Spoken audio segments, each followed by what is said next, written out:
today we are going to look at the topic of Trinity. आज ये विषय है त्रिएक परमेश्वर, God in three persons. परमेश्वर जो तीन व्यक्ति है। Next 4 Sundays we are going to look at God, the topic of God. आने वाले 4 रविवार को हम इस विषय पे बात करेंगे, वो है परमेश्वर। Yeah, so next Sunday we will be dealing with God the Father. और अगला रविवार को हम परमेश्वर पिता इसके ऊपर बात करेंगे, And Jesus the cornerstone. और जो नींव का पत्थर जो है यीशु, And the Holy Spirit. और पवित्र आत्मा। Saint Augustine, this is what he said. If you try to explain Trinity, you will lose your mind. But if you deny Trinity, you will lose your soul. यदि आप त्रिएक परमेश्वर को समझाने की कोशिश करते हैं तो आप अपना दिमाग खो देंगे, और यदि तुम इनकार करते हो तो तुम घाटे में पड़ जाओगे। You will lose your soul. वो अपने प्राण को तुम खो दोगे। Okay, I'm going to just read one scripture. एक वचन मैं पढ़ने जा रहा हूँ, Isaiah 48. यशायाह 48। Yeah, it is in the context of God, anointing Cyrus, the Persian king, to do the work for the restoration of Israel. और उसका संदर्भ ये है कि परमेश्वर साइरस जो राजा था पर्शिया का, उसको ऊपर अनुग्रह देता है ताकि वो इज़राइल को पुनर्स्थापित करे। And in that context, I wanted to read 7 verses, but I'll just read 3. यहाँ पे मैं कुछ 3 वचन जो है वो आपके सामने Verse पढ़ूंगा। 15, Isaiah 48. और 15वां वचन ये कहता है, मैं ही ने उसको यानी साइरस को बुलाया और कहा है, मैं उसे ले आया हूँ और वह अपने मार्ग में सफल होगा। मेरे निकट आकर इस बात को सुनो, आदि से लेकर अब तक मैंने कोई भी बात गुप्त में नहीं कही, जब से वह हुआ तब से मैं वहाँ हूँ। और अब प्रभु परमेश्वर ने मुझे और उसकी आत्मा को भेजा है। 17वां वचन, परमेश्वर कहता है, भगवान तुम्हारा उद्धार करता, इज़राइल का पवित्र मैं ही हूँ, परमेश्वर अपने देवता जो तुम्हें लाभ कमाना सिखाता है, जो आपको उस मार्ग पर ले जाता है जिस पर आपको जाना चाहिए। Yeah, how do we define the Trinity? और ये त्रिएक परमेश्वर की व्याख्या क्या है? The triunity or three in oneness. और ये जो है तीनों में एकता या तीनों एक में। Yeah, we believe in one God. जैसे हम एक परमेश्वर पे विश्वास रखते हैं। Deuteronomy chapter 6 verse 4, it says, Hear, O Israel, the Lord your God, the Lord is one, and love the Lord your God with all your heart and with all your soul and with all your strength. और व्यवस्था विवरण 6:4 जिसमें लिखा है, हे Israel सुन, परमेश्वर हमारा परमेश्वर वो एक है, प्यारा परमेश्वर अपने परमेश्वर को पूरे दिल से, अपनी पूरी आत्मा से और पूरी शक्ति से साथ प्यार करें। Yeah, it says, Hear, O Israel, your Lord is, the Lord God is one. यहाँ पे लिखा है कि हे इज़राइल सुनो, परमेश्वर एक ही परमेश्वर है। Yeah, we believe in one God. और इसे हम विश्वास करते एक परमेश्वर में। That's the foundation. और यही है हमारी नींव। That's what says in the first word, in the first book, and in the Bible, in the beginning was God. और यही कहता है अपना पवित्र शास्त्र जो पहला अध्याय, पहली किताब पहला अध्याय, उत्पत्ति का पहला शब्द जो है कि शुरू में परमेश्वर। It was singular, Elohim. और उसमें है एक, उनका नाम इलोहिम। ये But as you come to verse 26, it says, let us make man in our image and our likeness. जैसे हम आगे पढ़ते हैं 26वां वचन में वो कहता है कि ये हमें मनुष्य को हमारी समानता में बनाएं। And in Genesis chapter 3 verse 22, और उत्पत्ति के 3 अध्याय 22वें वचन में कहा है, and it says they have become like one of us.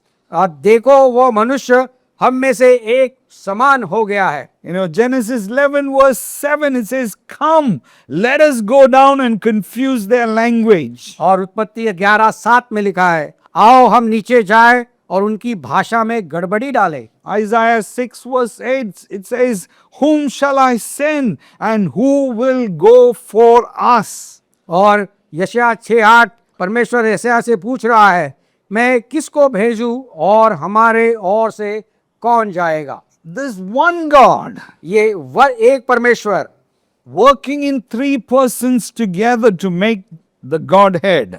और ये एक ही परमेश्वर वो तीन व्यक्तियों को लेके कार्य करते हैं। How do we explain this?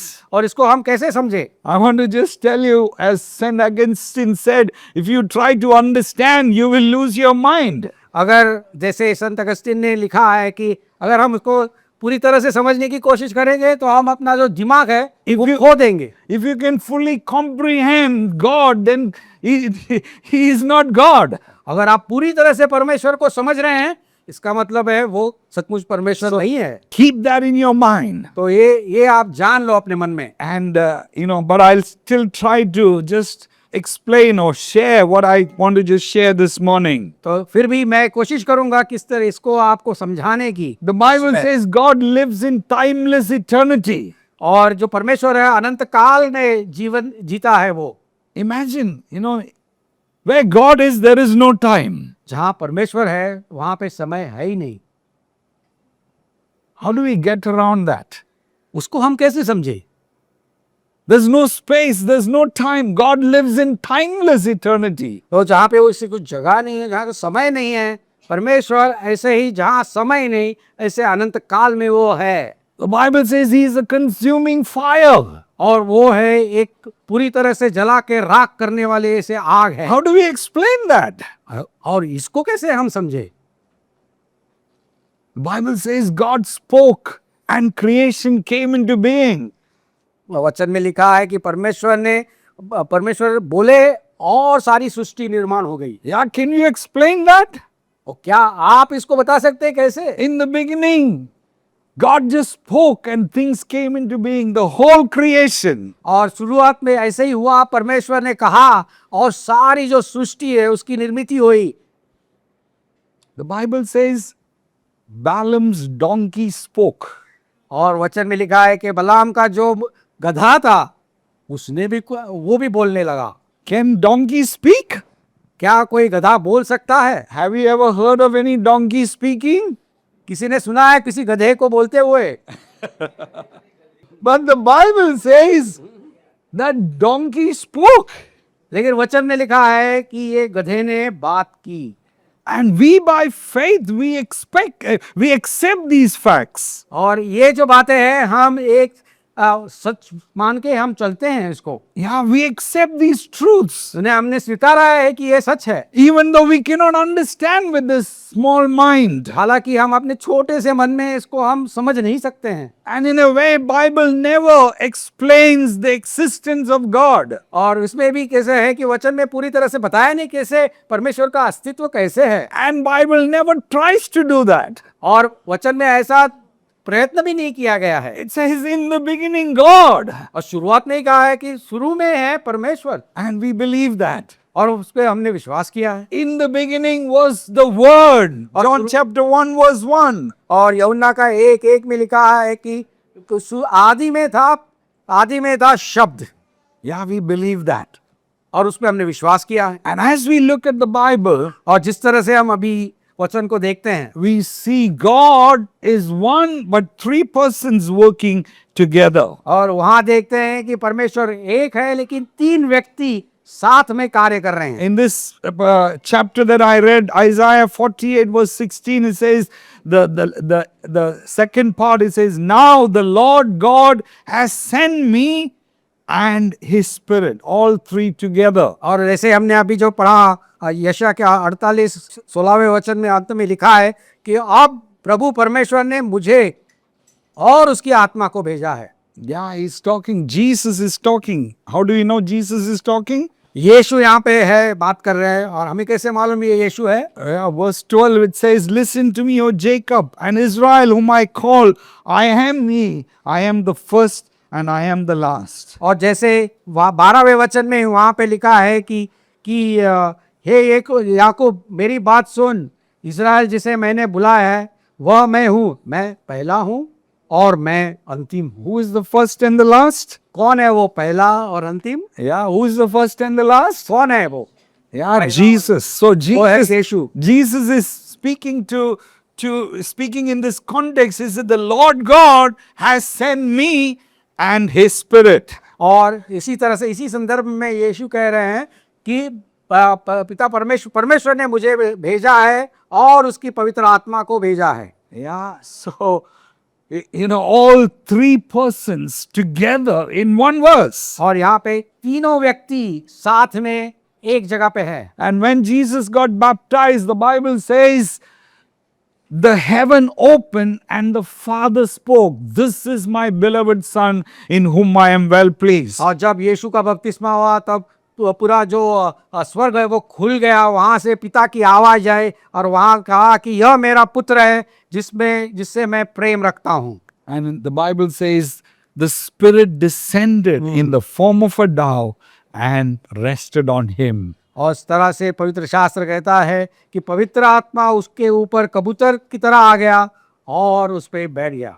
Yeah, the Father spoke, और जैसे पिता ने बात की, the Son, came out of the water, और जो पुत्र है जो पानी से ऊपर आया है, and the Holy Spirit descended. और पवित्र आत्मा उसके ऊपर उतर आ गया है। All three together. और तीनों एक जगह एक साथ। At the end, when Jesus was going and departing from here to heaven, this is what he said. और जब यीशु यहाँ से स्वर्ग में जा रहे थे तब उसने यही कहा। Matthew 28 verse 18 to 20. और मत्ती 28:18 से 20 ये कहा है। And Jesus came to them and said, "All authority in heaven and on earth has been given to me. Therefore go and baptize them in the name of the Father and of the Son and of the Holy Spirit.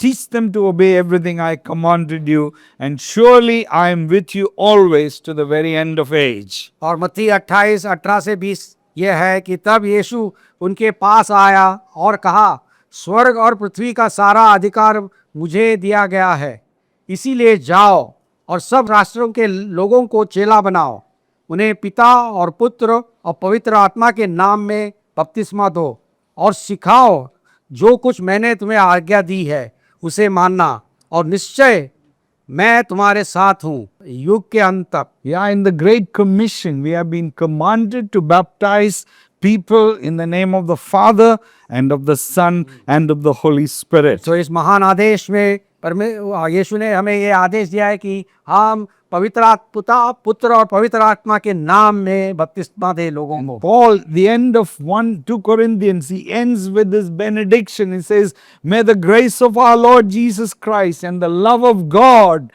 and the fellowship of the Holy Spirit be with you all." और 2 कुरिन्थियों के पत्र के अंत में पौलुस इस तरह से आशीर्वाद देते हैं, कहते हैं कि प्रभु यीशु मसीह का अनुग्रह और परमेश्वर का प्रेम और पवित्र आत्मा की संगति आप सभी के साथ रहे। So we see all three. आप देखते हैं पूरे तीनों इस साथ में And हैं। even in our salvation, all three persons are involved in 1 Peter chapter 1 verse 2.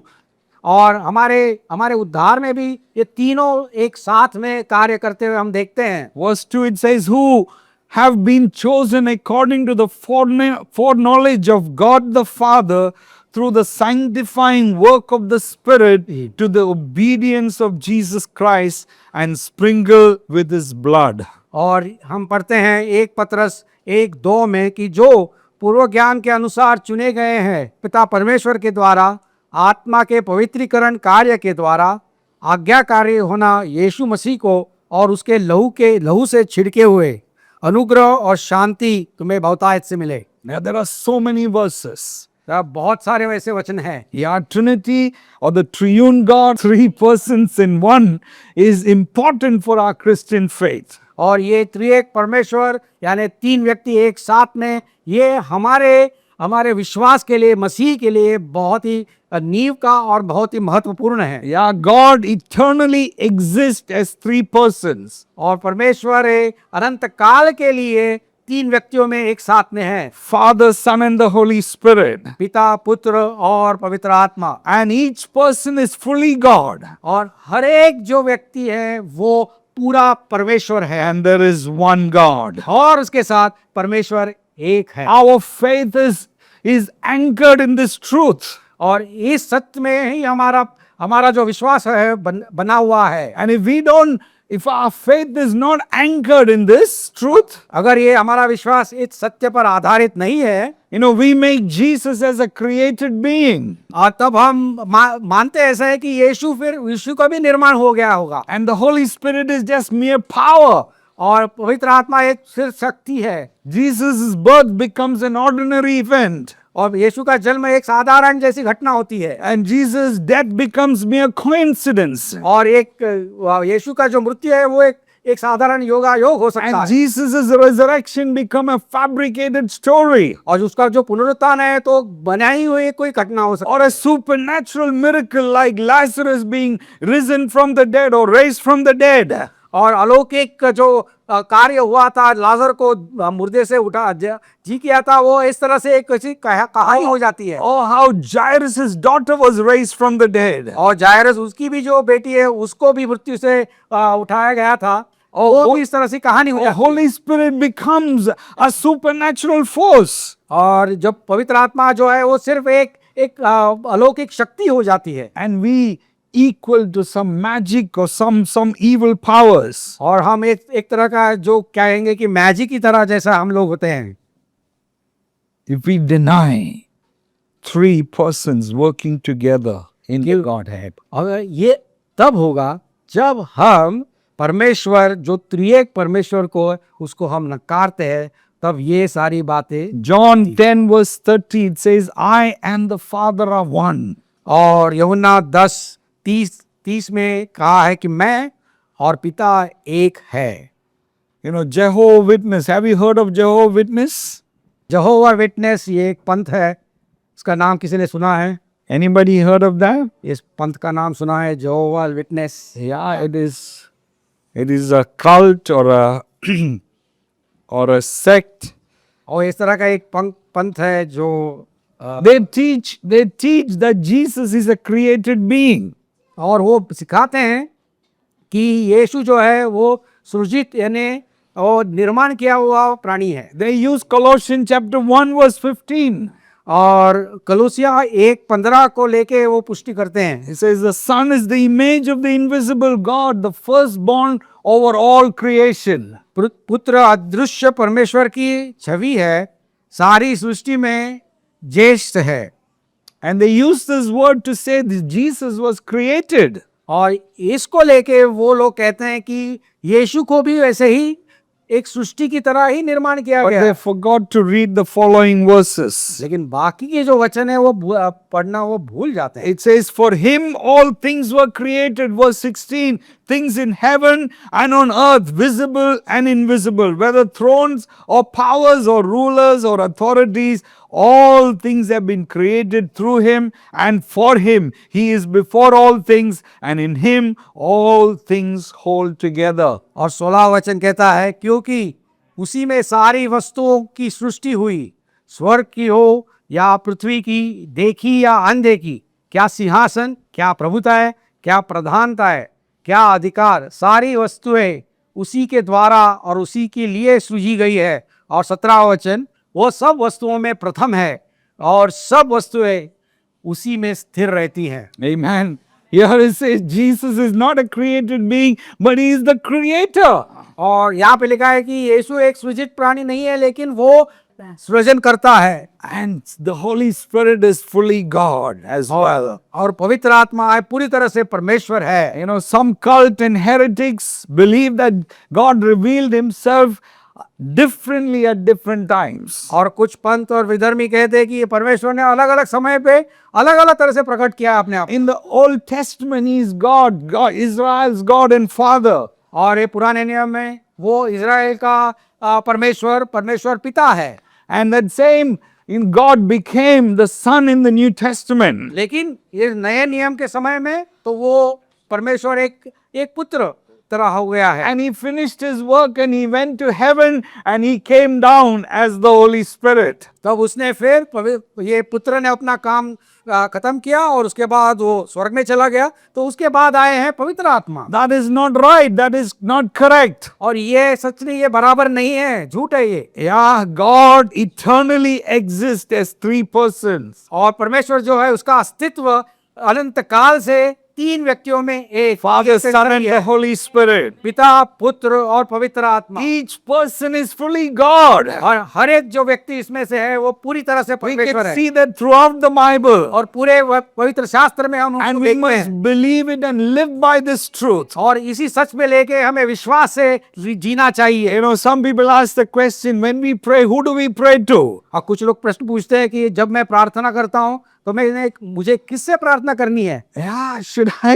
You think I'm a bit confused. और मेरे मन में ये गड़बड़ी है। If I only pray to Jesus, the Father will get upset. अगर मैं पिता से प्रार्थना करूँ तो पुत्र नाराज हो And जाएगा। if I pray to the Father only, then Jesus and the Spirit will not be happy. अगर मैं सिर्फ पिता से ही प्रार्थना करूँ तो पुत्र और पवित्र आत्मा मुझसे नाराज हो जाएं। Can I pray to the Holy Spirit?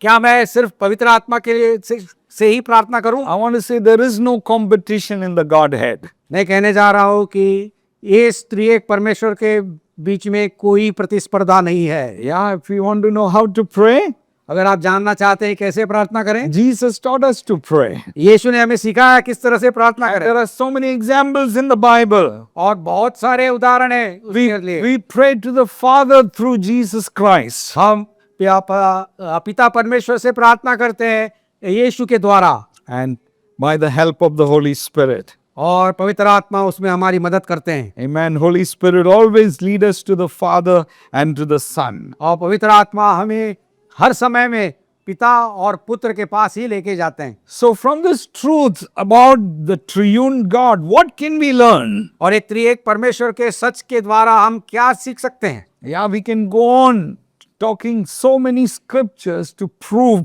the triune God. और बहुत सारे वचनों के द्वारा हम ये सिद्ध कर सकते हैं कि ये त्रिएक परमेश्वर है।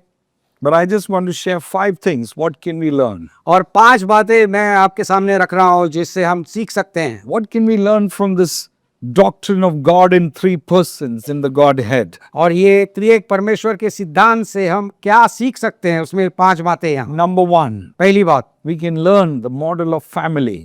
और ये है पहली बात है परिवार का एक आदर्श। Godhead is a family. ये त्रिएक परमेश्वर जो है ये एक परिवार है। Father and the Son पिता और पुत्र and the Holy Spirit. और पवित्र आत्मा। It says in Ephesians 3 verse 14, it says, for this reason I kneel before the Father from whom every family in heaven and on earth derives its name. इफिसियों 3:14 में लिखा है, इस कारण मैं घुटने टेकता हूँ पिता के सामने जिनमें से हर एक परिवार स्वर्ग और पृथ्वी पर उसका नाम है। Yeah, from whom every family in heaven. और जिसके द्वारा हर एक परिवार जो स्वर्ग में, There is a family in heaven. जो स्वर्ग में जो परिवार है, Father, Son and the Holy Spirit. वो पिता, पुत्र और पवित्र आत्मा। We derive our name from this family that is in heaven. और उसके द्वारा ही हमारा नाम हमें मिलता है जो परिवार जो स्वर्ग में है। Secondly, दूसरी बात, a model for love and relationship. प्रेम और रिश्तों के लिए एक आदर्श। You know, Godhead speaks of divine love. और देवत्व दिव्य प्रेम की बात करते हैं। Yeah, a man called Jonathan Edwards, this is what he said, there is an infinite fountain of love between the Father and the Son, and this love is in the Holy Spirit. और Jonathan Edwards ये लिखते हैं, वो कहते हैं कि पिता और पुत्र के बीच प्रेम का अनंत स्रोत है, और वह स्रोत है वह प्रेम है पवित्र आत्मा। Yeah, the Bible says God is love. और वचन में लिखा है कि परमेश्वर प्रेम है। Amen. आमीन। God is relational. और परमेश्वर रिश्तों का परमेश्वर है। Yeah, you know, he made us for relationship. और उन्होंने हमें संबंध के लिए, रिश्तों के लिए बनाया है। And He shows that relationship within the Godhead. और वो दिखाते हैं ये रिश्ते क्या है अपने जो त्रिएक परमेश्वर उसके बीच में। God didn't create us because He was lonely. परमेश्वर अकेले थे इसलिए उसने हमें नहीं बनाया। He already had perfect love between Father, Son, and the Holy Spirit. There was eternal love and there is eternal relationship. और उनके पास पहले से ही परिपूर्ण प्यार था। वो पिता, पुत्र और पवित्र आत्मा के बीच में अनंत काल के लिए उनका वो प्यार था। So He created us so that we could enjoy the overflow of the love in our hearts and in our lives. और उसने हमें बनाया ताकि उनके द्वारा जो प्यार हमें हमारे ऊपर बहता है वो प्यार का अनुभव हम कर सके। You know, today the marriage reflects what is in heaven. और आज जो है हमारा जो विवाह है वो दिखाता है कि जो स्वर्ग में जो संबंध है वो दिखाता है। 3 in 1. और 3 जो एक है। On earth we can, God says 2 become 1. और यहाँ पे पृथ्वी पे है जैसे 2 एक हो जाते हैं। Yeah, and a man and a woman, when they get married, the Bible says they are no longer 2, but they have become 1. और जब एक आदमी और औरत एक विवाह के बंधन में बन जाते हैं तब वचन में लिखा है कि वो 2 नहीं एक हो जाते हैं। How did they become 1? और वो एक कैसे बन जाते हैं? Yeah, because what is in heaven we are modeling on earth. और जो आदर्श जो स्वर्ग में दिखाया गया है वो हम इस जगह पे कार्य में लाते हैं पृथ्वी पर। Amen. Amen. And God wants us to enjoy that. और परमेश्वर चाहते हैं हम इसका आनंद लें। Yeah, and what keeps this going is that love and the relationship that we can see in the Godhead. और इस हम आगे कैसे बढ़ते हैं कि हम ये देखते हैं कि परमेश्वर के तीनों में जो प्यार है और जो रिश्ता है वो। Thirdly, the model for mutual submission. और तीसरा जो है कि पारस्परिक समर्पण का वो जो आदर्श। John 5 verse 19, it says, Jesus gave them this answer, very truly I tell you, Son cannot do nothing by himself. He can only do what he sees the Father doing, because whatever the Father does, the Son also does. आमेन। यूहन्ना 5:19 में हम पढ़ते हैं, इस पर यीशु ने उनसे कहा, मैं तुमसे सच सच कहता हूँ, पुत्र आपसे कुछ नहीं कर सकता, केवल वह जो पिता को करते देखता है, क्योंकि जिन जिन कामों को वह करता है उन्हें पुत्र भी उसी रीति से करता है। Amen. The Son submits to the Father. और जो पुत्र है वो पिता से समर्पित है। The Father submits to the Son. और पिता भी पुत्र से समर्पित है। The Holy Spirit submits to the Son and to the Father. पवित्र आत्मा पिता और पुत्र और दोनों से समर्पित है। Mutual submission. और ये एक दूसरे के बीच में जो उनका जो समर्पण है। The Bible says, wives, submit your husband. वचन में लिखा है कि जो पत्नियां अपने पति से समर्पित रहें, Yeah. अधीन रहे, उनके अधीन रहे। I want to say the word submission is not a weak word, it's a powerful word. जो अधीन रहना है वो कुछ मामूली कमजोर शब्द नहीं है, लेकिन बहुत ही शक्तिशाली शब्द है। Like Jesus submit to the Father, जिस तरह से यीशु जो है पिता से समर्पित है, the Bible says, wives, submit to your husband. उसी तरह से बाइबल में लिखा है कि पत्नियां अपने पति से अधीन रहे। And in the same way, the Bible says in Ephesians 5 verse 21, it says, submit to one another out of reverence for Christ. और इसी तरह से इफिसियों 5:21 में लिखा है कि एक दूसरे के साथ अधीन रहना है, ये यीशु को सम्मान देते हुए। Submission helps to see the purposes of God being fulfilled. और जैसे हम एक दूसरे के अधीन होते हैं तब परमेश्वर की योजनाएं हमारे जीवन में पूरी होती है, हम देखते हैं। Wives, submit to your husband. पत्नियां अपने पति से अधीन रहो। Husband, love your wives. और पतियों अपने पत्नी से प्यार करो। And also it says, husband, submit to your wife as well. और ऐसे भी है कि पति अपने पत्नी के अधीन रहना चाहिए, So that ताकि the purposes of God will be fulfilled. ताकि परमेश्वर की योजनाएं पूर्ण हो जाए। Mutual submission. एक दूसरे के प्रति अधीनता। I mean, we can see in the Godhead in such an amazing way. और जो हम अद्भुत रीति से इस त्रिएक परमेश्वर के बीच में देखते हैं। And it says in Galatians chapter 4 verse 4, it says, the fullness of time, the Father sent His Son. और गलतिया 4:4 में लिखा है कि जब समय पूरा हुआ तो परमेश्वर ने अपने पुत्र को भेजा The son submitted to the father. और फिर पुत्र जो है वो पिता के अधीन था। He knew he's coming down is going to end up in a cruel death on a cross. उसे मालूम था कि जब वो पृथ्वी पर आ रहा है तो क्रूस पे एक दर्दनाक ऐसी मृत्यु उसको सहनी पड़ेगी, But he submitted to the father. फिर भी वो पिता के अधीन रहा। Amen. And I want to encourage you. मैं आपको प्रोत्साहित करना चाहता हूँ Something that you can learn from the Godhead और ये इस त्रिएक परमेश्वर से कुछ आप सीख सकते हैं, वो ये है, is to submit. वो ये है अधीन रहे। Submit your church leaders अपने जो अगुवा हैं कलीसिया में उससे आप अधीन रहो so that their work will be a joy. ताकि उनका जो कार्य है वो उनको आनंद दे, Obey them so that their work will be a joy. ताकि उनको काम उसका कार्य करने में आनंद मिले। Amen. Amen. Fourthly, चौथी बात, a model for unity and teamwork. और एकता और टीम वर्क का एक ये आदर्श है। Yeah, God is a team. ये परमेश्वर जो है वो एक दल है। Yeah, say to the person next to you, God is a team. बाजू वाले को बोलो परमेश्वर दल है, परमेश्वर एक टीम है। God is a team. परमेश्वर एक टीम है, दल है। It's a formidable समूह team. है It's a formidable team. और ये कभी न हारने वाली ऐसा समूह है वो, The united team. और ये एकता में जो है वो टीम है They वो, are so together. और एक साथ में है सब जगह। And God today want to teach us. और परमेश्वर आज हमें सिखाते हैं We need to be united and we need to be a team. हमें भी एक एकता में रहना है, हमें भी एक समूह में रहना है। Yeah, Jesus' one prayer in John chapter 17 verse 21. His prayer is that they may be one just as you and me are one. और यौना 17:21 में यीशु की ये जो प्रार्थना है कि वे सब एक हो जैसे तू हे पिता मुझ में है और अब वो पिता और मैं एक हूँ। But the truth is that Christians are such a divided people. और सच बात तो ये है कि जो मसीह है वो उनका बहुत विभाजन हो गया है। Yeah, we need to be united for the purposes of God. लेकिन हमें एक होना चाहिए परमेश्वर की योजनाओं को पूरा।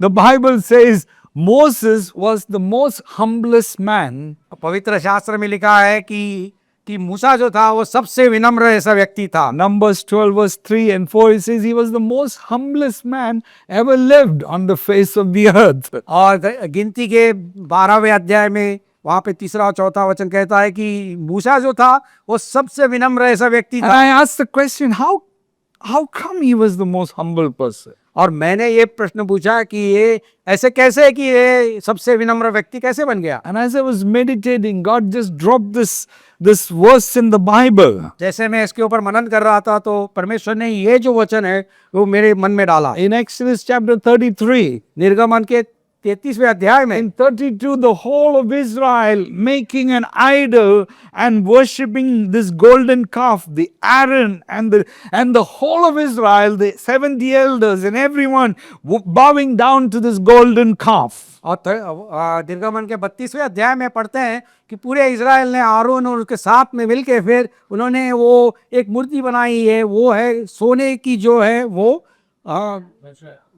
बछड़ा बनाया, Murti, yeah. सोने की मूर्ति उन्होंने बनाई थी। And God's anger burned against them. और परमेश्वर का क्रोध उनके ऊपर जलने लगा फिर। And God said, I will finish this people. और उसने कहा कि इस सारे लोगों को मैं नष्ट कर दूंगा। And he said to Moses, और उसने मूसा से कहा, but through you I will make another nation. उसने कहा कि मूसा तेरे द्वारा मैं एक नया राष्ट्र निर्माण करूंगा। These are disobedient, stiff-necked people. और ये जो लोग हैं पूरी तरह से आज्ञा नहीं मानने वाले ऐसे व्यक्ति हैं। But through you I will make a new nation. लेकिन तुम्हारे द्वारा मैं एक नया राष्ट्र निर्माण करूंगा। And Moses knew there was a story of Noah. God disliked the people and God destroyed them and God made a new nation through Noah. और मूसा को मालूम था ये पुरानी कहानी, जैसे नोआ के समय में उसने परमेश्वर ने सारे जो लोग हैं उनका नाश कर दिया था और नोआ के द्वारा एक नया राष्ट्र का निर्माण किया था। If I was in Moses' place, अगर मैं मूसा की जगह होता, I said, wow, through me.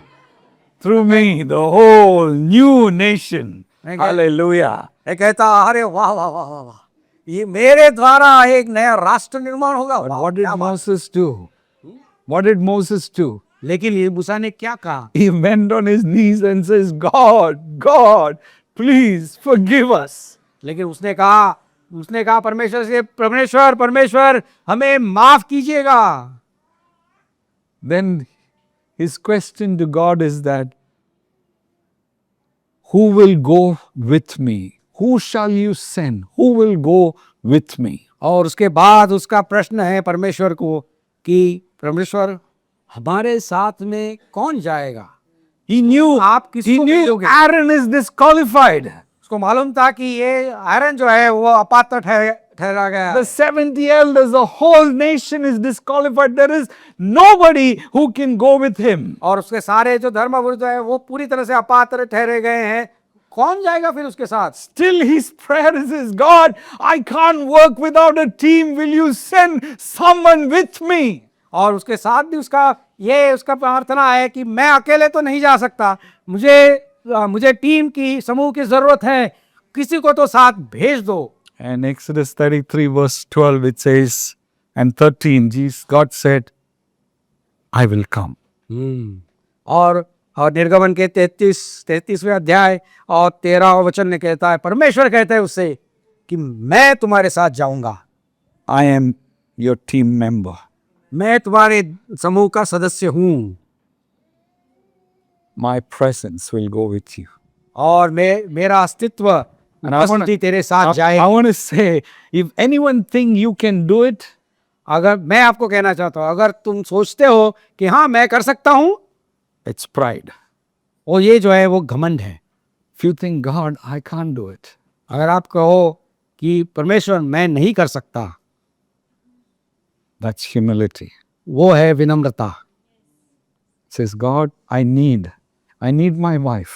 और कहे परमेश्वर मुझे मेरी पत्नी की जरूरत है, I need my other team members. मुझे अन्य जो समूह के सदस्य हैं उनकी जरूरत है। Moses was the humblest man because he never ever wanted to do it alone, even though he had a chance to do it alone. मूसा और सबसे विनम्रता इसलिए क्योंकि उसे कभी भी अकेले काम करने की जरूरत नहीं, इच्छा नहीं थी, चाहता तो अकेला कर सकता था। What did Jesus do when he came on the earth? यीशु जब आया तो उसने क्या किया? When he started the ministry, जब उसने सेविकाई चालू की, this is God of heaven incarnate on earth. He could do anything he wanted. और मनुष्य रूप में ये तो परमेश्वर था, वो चाहे तो सब कुछ कर सकता था। And he said, Peter, Andrew, लेकिन उसने कहा John, James, come. और फिर उसने पेत्रस को बुलाया, यूहन्ना को बुलाया, याकूब को बुलाया, सब बुलाया उसने। Let's do it together. उसने कहा आइए हम साथ में मिलकर करते हैं। Amen. You want to grow in humility? क्या आप विनम्रता में आगे बढ़ना चाहते हैं? Never do it alone. कभी भी अकेले मत करना, Never. कभी भी नहीं। Jesus sent 2 by 2. यीशु ने 2-2 से लोगों को भेजा। He could have sent one by one. वो चाहता तो फिर अकेले किसी को भेज सकता था, Sent 2 by 2. लेकिन उसने 2 के झुंड में That's why भेजा है। marriage is so powerful. इसीलिए जो विवाह है बहुत ही शक्तिशाली है, It's a team. क्योंकि वो एक टीम है, It's समूह a है। reflection of what is in heaven on earth. जो स्वर्ग में है उसको दिखाता है पृथ्वी पर क्या है वो। Wives, और पत्नियों, you can't do it alone. आप अपने आप से अकेले नहीं कर सकती हैं। Husbands, you can never do it alone. पतियों, आप तो कभी भी नहीं कर सकते अकेले। You need one another. आपको एक दूसरे की जरूरत है। Yeah, let's walk in humility. और आइए हम विनम्रता से चलें। Finally, I finish. और अंतिम में Yeah, you can learn about honoring of one another. और एक दूसरे का सम्मान करना हम का आदर्श है, हम देखते हैं। You know, Trinity is a model for honoring of one another. और ये जो त्रिएक परमेश्वर है वो परस्पर जो सम्मान है उसका आदर्श है। Yeah, the Holy Spirit, the Bible says, He never takes glory for Himself. He always glorify the Son. और पवित्र आत्मा जो है वचन में लिखा है कि वो कभी अपने लिए महिमा नहीं लेते हैं, वो हर बार पुत्र को महिमा देते हैं। The Son who never want to take glory for himself, he glorifies the Father. और इसी तरह से पुत्र भी जो है वो अपने लिए महिमा नहीं लेता है, लेकिन पिता को महिमा देते हैं। Amen. Man The Trinity, there's honoring of one another, Father, Son, the Holy Spirit. और त्रिएक परमेश्वर के बीच में एक दूसरे के लिए सम्मान है, पिता, पुत्र और पवित्र आत्मा। And the Holy Spirit is called the helper.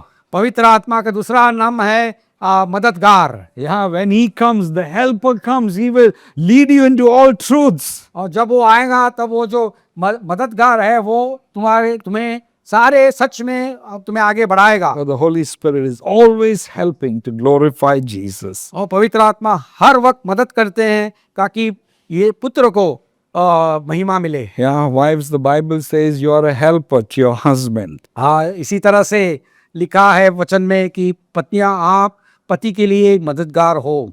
It's not a weak word. और ये कोई कमजोर शब्द नहीं है, It's a very powerful word. ये शब्द में बहुत सामर्थ्य। You're a paracleta. You're a helper. You come alongside to help the purposes of God. और ये आप एक मददगार हो, आप साथ में आते हो ताकि परमेश्वर की जो योजनाएं हैं आप दोनों के लिए पूर्ण हो जाए। Yeah, God eternally exists as three persons. और परमेश्वर अनंत काल की ये अस्तित्व में है त्रिएक के तरह, Father, Son, and the Holy Spirit. पिता, पुत्र और पवित्र आत्मा। Each person is fully God. हर एक व्यक्ति जो है पूरी तरह से परमेश्वर। Yeah, prayer and worship must be Trinitarian.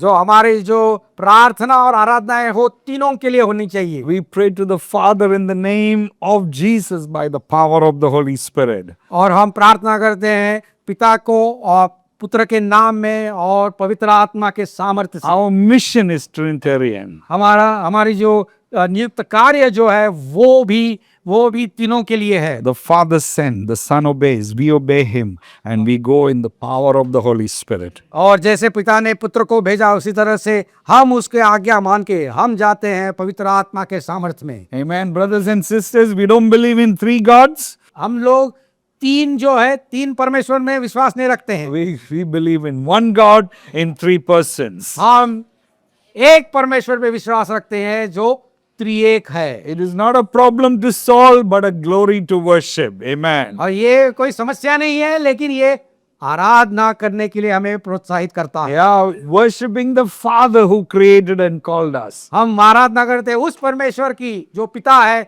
जिसने हमें बनाया है। Trusting the Son who died and rose again. उस पे भरोसा रखते हुए वो पुत्र जिसने अपने लिए हमारे लिए अपनी जान दी। Walking with the Spirit who empowers and leads us. और वो पवित्र आत्मा जो हमें मदद करते हैं, हमारे लिए सामर्थ्य देते हैं ताकि हमें आगे बढ़ जाएं। We worship one God in three persons, Father, Son, and the Holy Spirit. हम Amen. एक परमेश्वर की अब आराधना करते हैं जो है त्रिएक, पिता, पुत्र और पवित्र आत्मा। Amen. आमेन।